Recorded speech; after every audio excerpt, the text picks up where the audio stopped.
உண்மையை சொல்லி நன்மையை செய்தால் உலகம் உன்னிடம் மயங்கும். நிலை உயரும் போது பணிவு கொண்டால் உயிர்கள் உன்னை வணங்கும். உண்மை என்பது அன்பாகும், பெரும் பணிவு என்பதும் பண்பாகும்.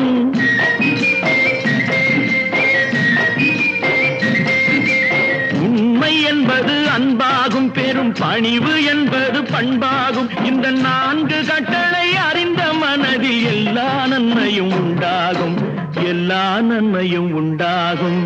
6 மனமே 6, அந்த ஆண்டவன் கட்டளை 6.